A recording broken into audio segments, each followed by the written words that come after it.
Hi, my name is Angie Jordan, and welcome to our second episode. And I wanted to first thank everybody for all the views on our first episode. We had almost 5,000 views on YouTube alone, so thank you. Second, on our first video we covered Sketchbook Pro right up here on our iPad, and we briefly went over that. I'm going to talk a little bit right now about the differences between the iPad, using the iPad when you sketch, and the Cintiq tablet. Now I own the 21-inch Cintiq tablet, and I also have a 12-inch, but they're both pretty much the same.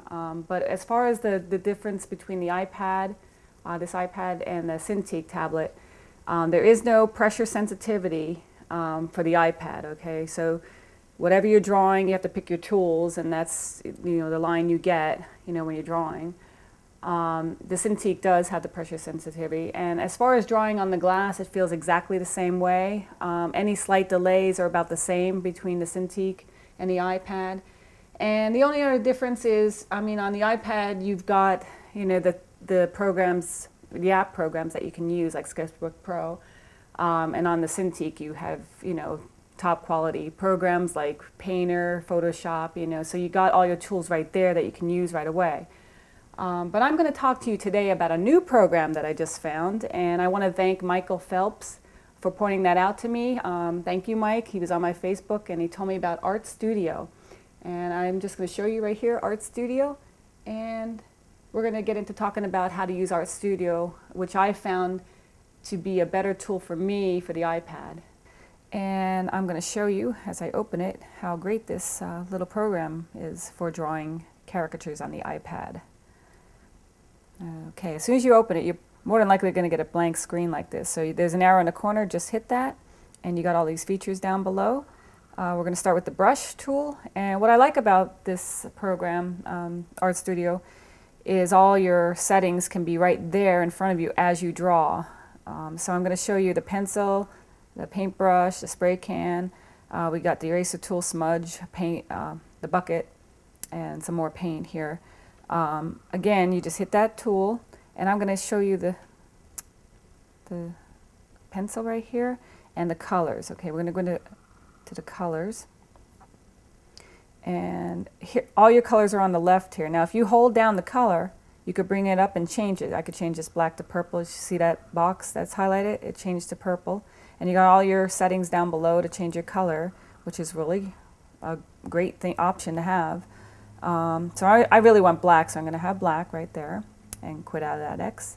And this tool right up above is, if I were to draw a line, I can set my size, and you can see the size in the middle going up, and I could draw thicker, and that's great to have just right above you, so you can see how well that works. And to undo, there's an arrow on the left. To redo, bring it back. So we're going to undo both of those, and I think I'll have my settings right about, right about there. And I'm just going to, okay, first, before I even start to draw, I want to show you this as well. Down here, the layer tool. Hold that down, and you got your home, your bottom layer.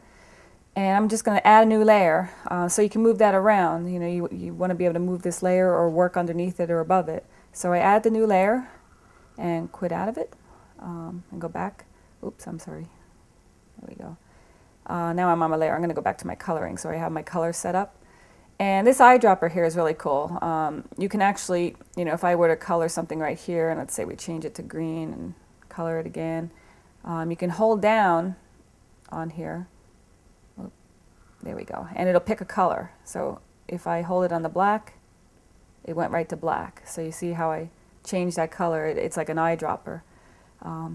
And again, I'm going to go back here so we could start over, and I'm on my black, and I'm not really going to draw anything in particular. I'm just going to show you some shapes here, doodling, and you can see how the feel of the drawing. Again, you have to get used to drawing with the Pogo pen and these tools.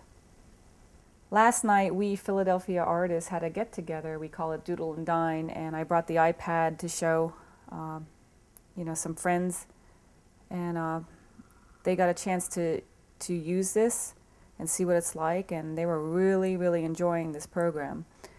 So I just wanted to share this information for you so you can pick up an iPad and try to draw all this stuff. And a chin. Okay, we'll add a neck in there too. Why not? Oops, that's pretty bad there. Let's go back. We'll center that.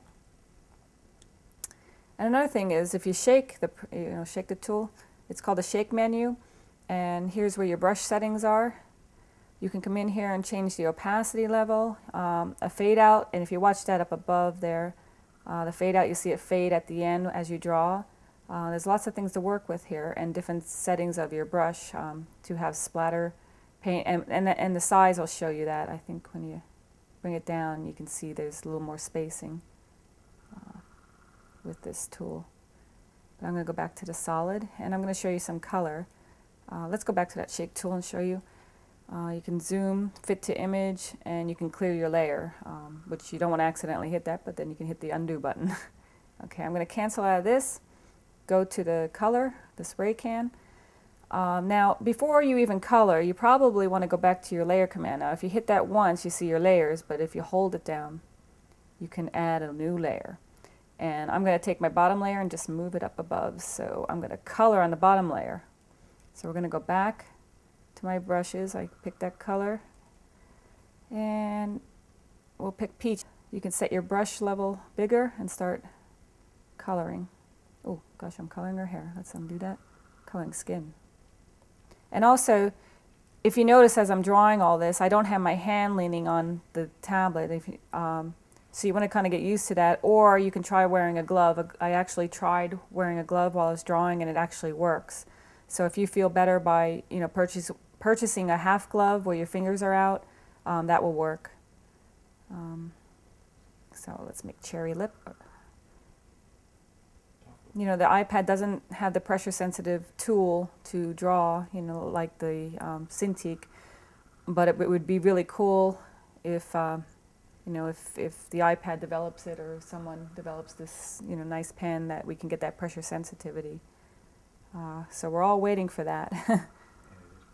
And it is possible that this will happen.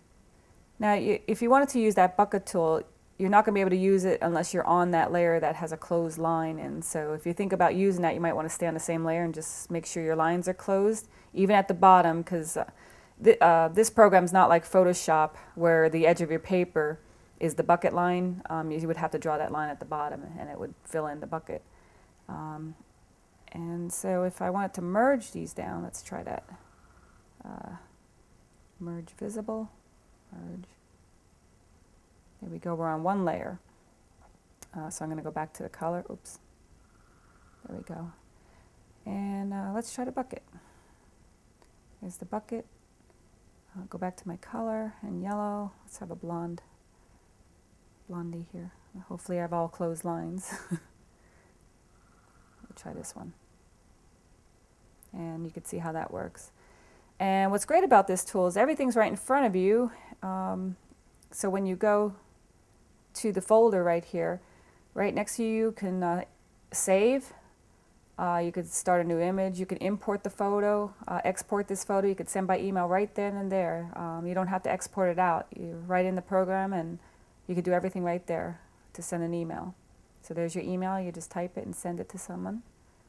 I'm going to cancel that. There's also a smudge tool here, which you can see how that takes effect. Oh, and this one's really pretty. I'll change this color to blue. Go back, and you got a dot pattern, which you can, make it bigger right here. So there's a lot of things, you can work with the art studio and really make some kind of art out of it. If any of you have any questions about this program or the iPad in general, you're welcome to join me on my Facebook. Just go to facebook.com/caricatures and you'll find me.